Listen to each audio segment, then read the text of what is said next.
အောင်အရှိကြီးကွတ်တို့တယောက်တော်တော်ချင်းငိမ့်နေပါလားငါတို့စီတောင်မလာတော့ဘူးအေးဟုတ်တယ်ကြည့်ရတာသူ့အမေနဲ့လေထဲမှာအလုပ်များနေပြီထင်ဒီကောင်ကိုလည်းအဲ့လိုများများခိုင်းပေးမှကွာမဟုတ်ရင်ရွာထဲမှာပတ်မွေနေတာမလားဖျောင်ကလားရှေ့ပြောရင်နောက်ကြည့်တယ်တော်ကြနောက်ကနေကွတ်တို့ရောက်လာလို့အတီးခံနေရအောင်မယ်ဟိုမှာလာပါပြီမောင်မင်းကြီးသားအသက်ရှည်အောင်မယ်လူကပူပါတယ်ဆိုအမြဲကြည့်လိုက်ဒေါသထွက်နေတာလမ်းလျှောက်တာကကြည့်ပါလားမြောက်ကြွနဲ့ဖျောင်အရှိကြီးမင်းကခုနငါ့ကိုကြည့်ပြီးဘာတွေပွားစီပူစီပြောနေတာလဲဘာမှမဟုတ်ပါဘူးကွတ်တို့ရမမြင်တာကြတော့မင်းကချောပြီးခန့်လာတယ်လို့ပြောနေတာပါငါ့ကိုလာလိမ့်မနေနဲ့မင်းတို့နှစ်ယောက်ပါဇက်ဟာတာနဲ့ဘာပြောချင်လဲငါသိတယ်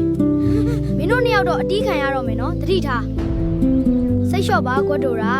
ကြောက်ပါတယ်ဆိုဖျဲချောင်နေတဲ့မင်းဟာကလည်းထိုင်အောင်ရောဒီမှာတရက်သီးစားဒါနဲ့နေပါအောင်ငါစပယ်လေးအကြောင်းကိုဘာကြားသေးလဲစပယ်လေးလုံးမနေနဲ့မင်းစပယ်လေးကမြို့သားနဲ့ตายရနေပြီဘာကွစပယ်ကမြို့သားနဲ့ตายရနေပြီဟုတ်လားငါတော့မနှမ်းရက်မထိရက်မခိုးရက်တဲ့ပန်းလေးကိုအဲ့ကောင်ကခူးယုံတင်မဟုတ်ဘူးတခါတည်းခြွေဖို့ပါစူးစမ်းနေရပေါ့လေဟုတ်တယ်ကွတို့အခြေအနေကဟိုကောင်ဘက်ကိုရောက်နေပြီမင်းလက်လျှော့လိုက်တာကောင်းမယ်မင်းပါဇက်ကအဲ့စကားနောက်ထပ်ပြောရရင်ပြောကြည့်သူတို့ကခုမှချစ်သူအစ်စ်ပဲရှိသေးတာပါကွာငါမှစူးစမ်းခွင့်တွေအများကြီးရှိသေးတယ်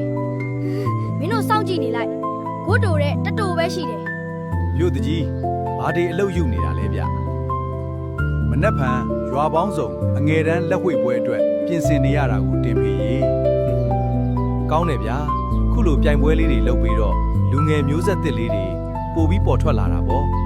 ဟုတ်တယ်ကိုတင်ဖေးရေဒါနဲ့ကိုတင်ဖေးသားလေးကွတ်တို့ကိုကျုတော့ဒီပြိုင်ပွဲမှာဝင်ပြိုင်စေခြင်းတယ်ဗျာဒါတော့အဆင်ပြေမှာမဟုတ်ဘူးတကြီးရေသူ့အမေမတင်ကခွင့်ပြုမှာမဟုတ်ဘူးမတင်ကသူ့အဖေမုံကြီးလက်ဝှေ့ပွဲမှာစုံပြီးတဲ့ကစိတ်နာနေတာလက်ဝှေ့ပွဲဆိုဟုတ်ပါတယ်လေဘယ်တက်နိုင်မလဲသွားတော့မယ်ကိုတင်ဖေကြီးကဲဖက်ဒီမင်းပညာလဲစုံနေပြီမနှက်ဖန်လက်ဝှေ့ပွဲကလည်းစတော့မှာဆိုတော့အမိသာပြန်ပြီတော့ဟုတ်ကဲ့ပါဆရာကြီးငါတူကိုအိုးလေးအဓိကမာချင်တာကကိုယ့်ရဲ့ပြိုင်ဘက်ကိုအထင်မသေးဖို့နဲ့မတနာဖို့ပဲဟုတ်ကဲ့ပါဦးမိုးကြီးသားမှတ်ထားပါမယ်ငါသားဗလာကြီးမနှက်ဖန်လက်ဝှေ့ပွဲမှာအောင်မြင်ပါစေကွာအဲ့ဒါဆိုသားသွားတော့မယ်အဖေနဲ့ဦးမိုးကြီးခွတ်တိုတွေနွားစာကျွေးပြီးရင်နွားချီးတွေပါတခါတည်းကျုံလိုက်အောင်လှုပ်လိုက်မယ်မာသားကြီးရေတကယ်ပါပဲငါလဲနော်စင်တွဲလာတေလို့ဝင်စားသလားမသိဘူးဒီနေ့တော့မနှက်ဖန်ရော့ဘဲမှသွားဖို့နာမပြင်းနဲ့နော်ခွတ်တိုအမေနဲ့လဲလိုက်ခဲ့ရမယ်ဘယ်ကုန်းမှမသွားဘူးမာသားကြီးရေလိုက်ခဲ့မယ်ဟုတ်ပြီလားမေ့နေတာခွတ်တိုရေမနှက်ဖန်လက်ဝှေ့ပွဲကိုခြေဥတော်မလှည့်ရဘူးနော်မနှက်ဖန်တနေ့ကုန်မာသားကြီးရှေ့မှာပဲနေမယ်ပြုတ်ရပြီလားအရီးမတင်နွားချီးကျုံနေတဲ့ကောင်လေးကိုဘလောက်ပေးပြီးငှားထားတာလဲဟုတ်တယ်သမီးမိဖြူကြီးခေါ်ခိုင်းထားတာ